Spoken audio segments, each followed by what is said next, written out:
Time now for my daily interview series, Money Talks, and today I'm talking to Jay Newman.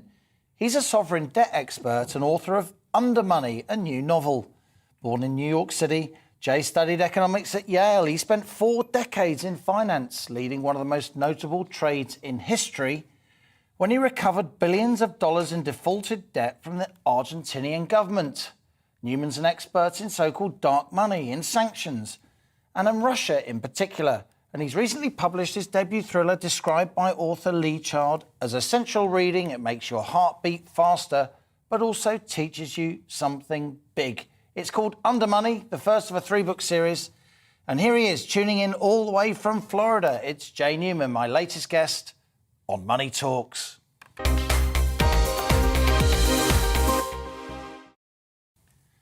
Jay, great to have you with us. I've followed financial issues all my life. I've been an asset manager myself.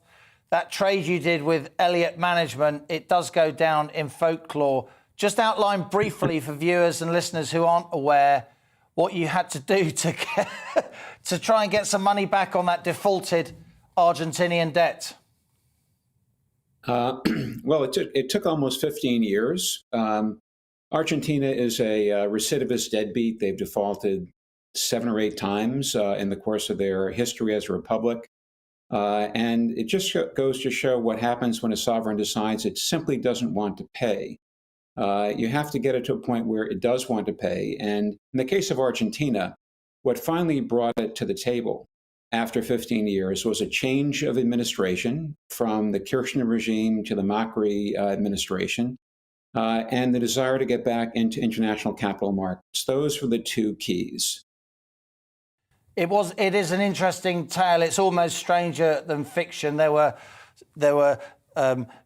Argentinian naval vessels being corralled in West Africa. It was a movie, or at least it should be a movie. Certainly, if I was a script writer, I'd be or maybe there's a movie in the works. I don't know. But tell us, Jay.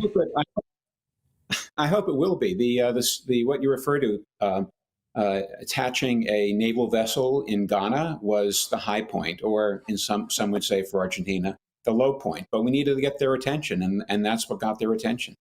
And of course, it meant you bought this so-called distressed debt at a very low price, but then when it was finally paid back to a much higher degree than thought, you and your investors made money. But you also set the example on international markets that you do actually have to repay debts. It's great to talk to you. I've followed your career for a long time. Tell me, what do you think about sanctions on Russia? Your government, my government, they're imposing big restrictions on trade of energy, of food, fuel, commodities from Russia. Also, very few of those commodities, soft commodities, crops and so on, can get out through Ukraine.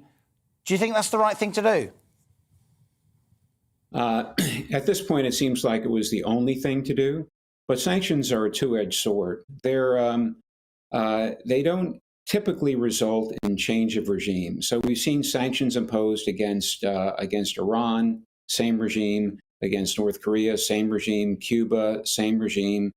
Russia, it remains to be seen whether we'll have a change of regime or whether someone in the regime will take matters into their own hands. But sanctions alone don't do it if you've got an autocrat.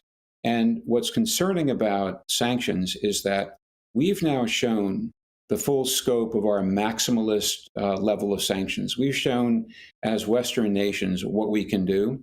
And the people that we're trying to sanction and to restrict now know the full scope of that activity. And you wonder what they're planning. What would you say to the argument, Jay, that the US is in a much better position to withstand sanctions on Russia, the blowback, than Europe is, than the UK is?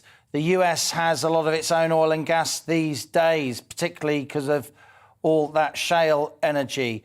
It's Europe that's going to bear the brunt of the sanctions. So in the end, it's Western Europe that will buckle. Would that surprise you? It wouldn't surprise me at all. I think that the U.S. does have the ability to withstand sanctions much better. I was reading just the other day the effect that if gas is cut off or reduced, as it has been, the effect that's going to have on the middle companies in Germany. Some companies are going to close, but sanctions are going to affect all of us around the world in terms of inflation. It's going to get translated back in terms of higher costs for oil, for gas, as you say, for agricultural commodities, for palladium, rare earths. It's inevitable. It's not that Russia won't be able to sell what it's got for sale. It will sell it. It'll all leak out through China or through India. It's just the prices are going to be higher. It's not sanctions create a kind of a leaky boat instead of a streamlined ocean liner. And talking about good wordsmithery, you've written this book, Undermoney. What is Undermoney, and how can people get interested in a novel that's basically about finance? A lot of people find finance a bit of a turn-off. I hate to say that I predicted a lot of what's going on today, but I predicted it. Vladimir Putin is a character in the book, as is a guy named Fyodor Volk, who is modeled on Dmitry Utkin. Utkin, we've all been reading, runs something called the Wagner Group, which is a private military company that does a lot of work for Russia and for Putin in Syria, in Crimea, and now in Ukraine. And what happens in the book is that the patriotic Americans decide that they want to change the world, but they fall into league with this mercenary.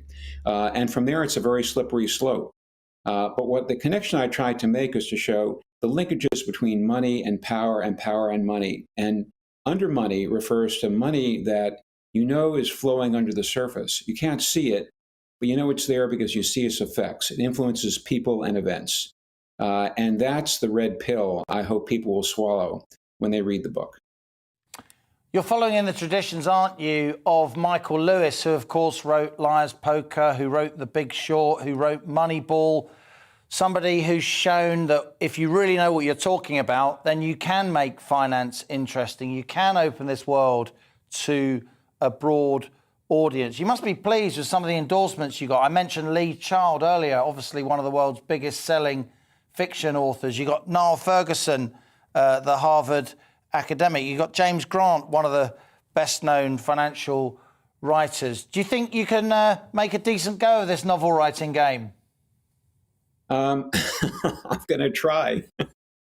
It's been really gratifying to see all of those guys supporting it and blurbing it, and Nelson DeMille also, and many of my idols. But you really nailed it. Michael Lewis was one of my inspirations, as was Tom Wolfe, Norman Mailer, and I hope what I've done is to bring finance into a realm that is more comprehensible for people, but also to demonstrate something about the vast wealth that's been accruing to a very small number of people over particularly the last 15 or 20 years. These sums are huge, and they're used to influence politics in very dramatic ways I think we haven't seen ever before. Indeed. Jay Newman, look forward to seeing you again when you come to the UK, come into the studio, and we'll continue this discussion. Jay Newman there, my latest guest on Money Talks, author of Undermoney and legendary financier. You really need to look up the story of Elliott Finance and the Argentinian sovereign debt. It's well worth following.